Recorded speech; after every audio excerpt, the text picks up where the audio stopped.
नमस्कार। आज ऐसे दो परिवारों के बारे में बात करेंगे जिसको लेके काफ़ी अच्छा खासा चल रहा था, लेकिन एक इंसान की एक गलती की वजह से दोनों परिवार आज तबाह हो गए।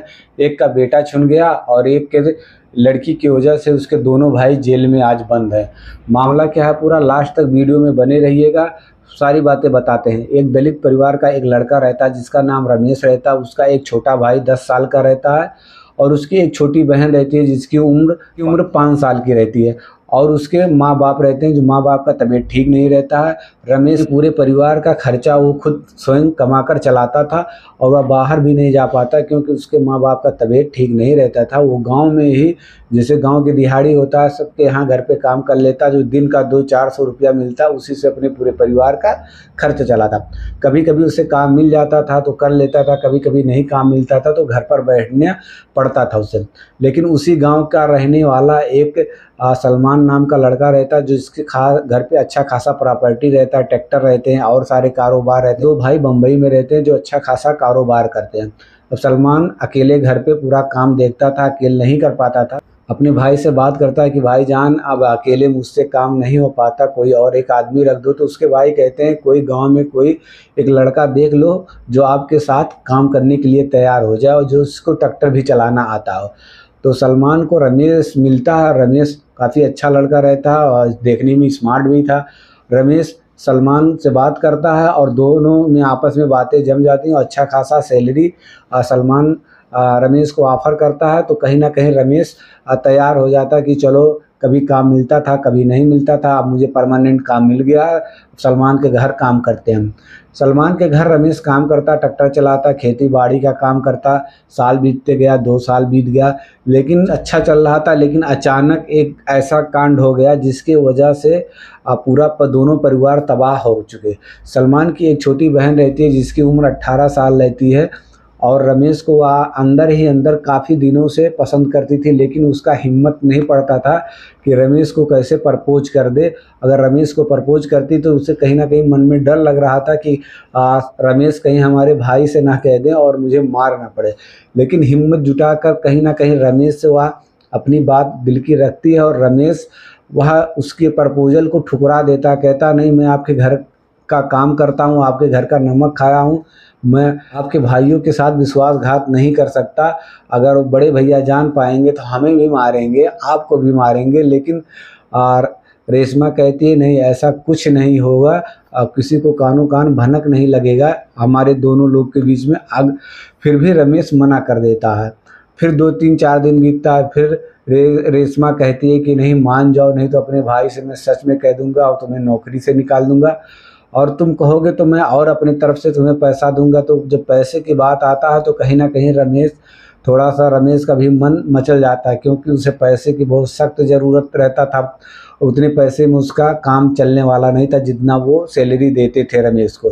तो जब रेशमा ने यह बात कहा तो कहीं ना कहीं रमेश रेशमा की तरफ आकर्षित होने लगा और दोनों कई महीनों तक ऐसे सिलसिला चलता रहा। एक दिन अचानक रेशमा की एक भाभी रहती हैं जो ये सारी चीज़ें देख लेती हैं और उन्हें इस चीज़ को बर्दाश्त नहीं होता है, तो अपने शौहर जो मुंबई में रहते हैं, सलमान के भाई, उनसे सारी बातें बताते थे। सलमान के भाई जब बम्बई से घर आते हैं तो रमेश को कुछ नहीं कहते, बस रमेश और रेशमा के ऊपर नज़र रखते हैं। जब उन्हें थोड़ा सा शक होता है तो रमेश से सारी चीज़ें पूछने लगते हैं। तो जब सलमान के भाई रमेश को मारकर सारी बातें पूछने लगे तो सारी चीज़ें रमेश ने कबूल कर दिया। अब उसके भाई इतने गुस्से में, इतने अंधे हो चुके थे कि उन्हें ये नहीं मालूम था मुझे करना क्या है। जब उन्हें इस बात का नहीं मालूम था, अंदाज़ा था कि मुझे करना क्या है, तो दूसरा भाई वाला जो था उसे रमेश को बहुत मारने लगा और एक लोहे की रॉड लेके सर पे मार देता है। काफ़ी गहरी चोट आता है, वहीं रमेश की डेथ हो जाता। अब दोनों भाई में एक डर सा माहौल रहता है कि अब बॉडी को कहाँ छिपाया जाए। तो बॉडी को ये लोग बोरी में भरकर गन्ने के खेत में ले जाके फेंक देते हैं। जब गन्ने के खेत में फेंक देते हैं तो कई दिन, 2 दिन 3 दिन बीतता है और रमेश जब अपने घर पे नहीं जाता तो उसके बूढ़े माँ बाप सलमान के घर आते हैं, पूछते हैं हमारा लड़का अभी तक काम करके घर नहीं गया, कहाँ गया। तो सलमान के भाई कहते हैं काम से तो 2-3 दिन पहले चला गया था वो पैसा लेके कि हाँ मुझे मम्मी का दवा लेने जाना है और शहर की तरफ जाएंगे दवा लेने और दवा लेके आएंगे। तो पैसा लेके जाता है, अभी तक नहीं आया। मैं भी यही सोच रहा था कि रमेश 2 दिन से काम पे नहीं आया है, चलते हैं उसके घर पूछते हैं। तो कहीं ना कहीं मुझे लगा कि ये कि रमेश शहर गया, हो सकता है काम की वजह से फंस गया हो, नहीं आ पा रहा।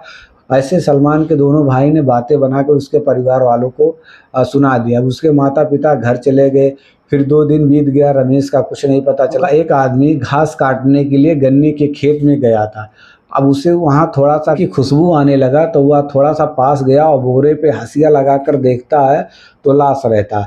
अब वह आनन फानन वहाँ से भागकर गांव में आता है, गांव में शोर शराबा करता है, गांव वाले इकट्ठा होते हैं, पुलिस प्रशासन आता है और उसके बाद लाश को खोला जाता है, उसका पोस्टमार्टम होता है। सारी चीज़ें बारीकी से पता चल जाता है कि कैसे क्या हुआ। पुलिस छानबीन करती है तो लास्ट में ये पता चल जाता है कि सलमान के दोनों भाई ने ही उसका मर्डर किए हैं, रमेश का। अब उसके भाई अब उसके रमेश सलमान के भाई को पुलिस वाले अरेस्ट कर लेते हैं और दोनों भाइयों को जेल में बंद कर देते हैं। अब एक इंसान की गलती की वजह से 2 परिवार तबाह हो गए हैं।